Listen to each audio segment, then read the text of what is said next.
Et nous passons maintenant au premier sacrement, qui est le chapitre 7, le baptême. Donc en septième lieu, il nous reste à étudier donc chaque sacrement. On doit commencer par le premier des sept, à savoir du baptême qui est la porte des autres sacrements. Alors un résumé de la matière. Pour qu'une personne soit baptisée validement, il est nécessaire d'utiliser l'expression de la forme vocale instituée par le Seigneur, à savoir « Je te baptise au nom du Père et du Fils et du Saint-Esprit. Amen ». On ne doit pas oublier de paroles, ni en intercaler, ni intervertir l'ordre des mots donnés, ni changer les noms.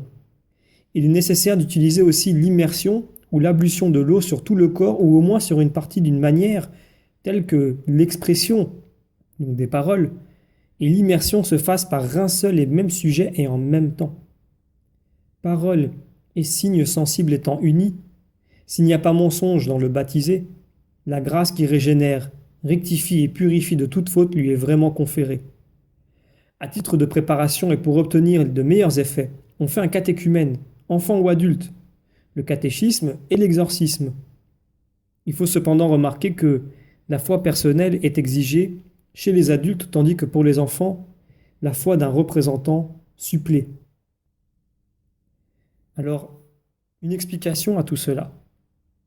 Le Verbe incarné, qui est notre parfait et suffisant principe préparateur, restaure le genre humain par les remèdes des sacrements, de telle sorte qu'il n'y a en eux rien d'inutile, de désordonné, rien même de diminué.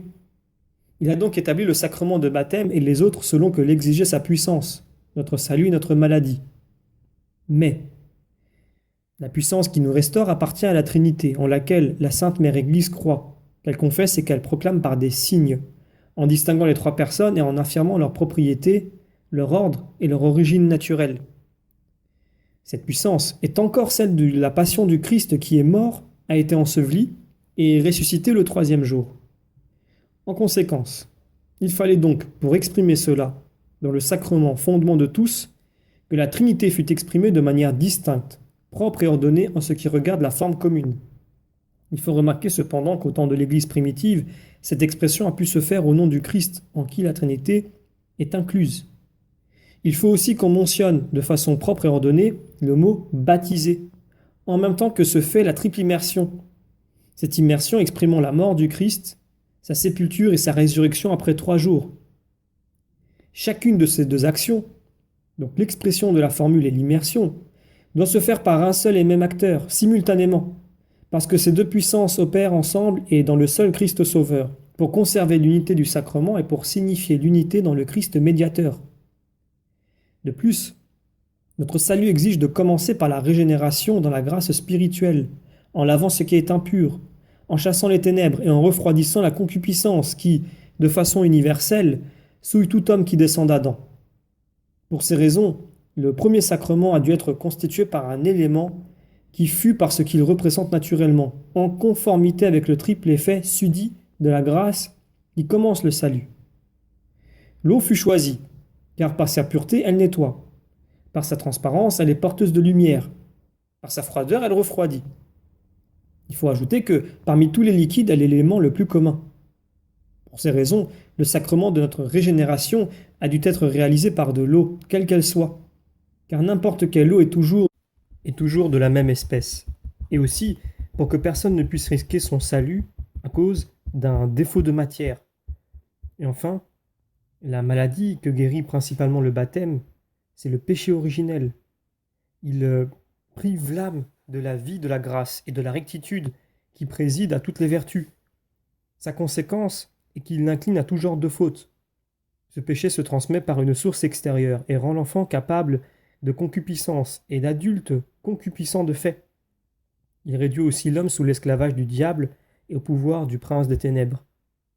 En conséquence, il fallait que ce sacrement apporte sous forme d'action contraire un remède suffisant.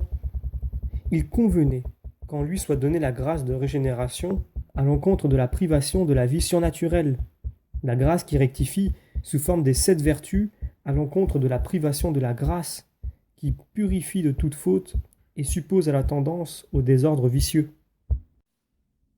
On a dit que le péché originel n'est pas contracté par une faute personnelle et intérieure, et rend l'enfant apte à la concupiscence et l'adulte concupiscent de fait. En conséquence, pour recevoir le remède du baptême, l'adulte doit nécessairement avoir une foi et une pénitence personnelle. Pour l'enfant, au contraire, il peut être régénéré à travers la foi et la pénitence des autres, c'est-à-dire celle qui se trouve dans l'ensemble de l'Église. Et puisque le baptême doit arracher de la servitude diabolique et de la puissance du prince des ténèbres, aussi bien les enfants que les adultes, il s'ensuit que tous les futurs baptisés doivent être exorcisés. Ils doivent aussi être catéchisés, les adultes, pour qu'ils soient formés à la foi, et les enfants pour que les parents sachent ce qu'ils devront leur enseigner. Et ainsi, le sacrement de baptême atteint sa fin.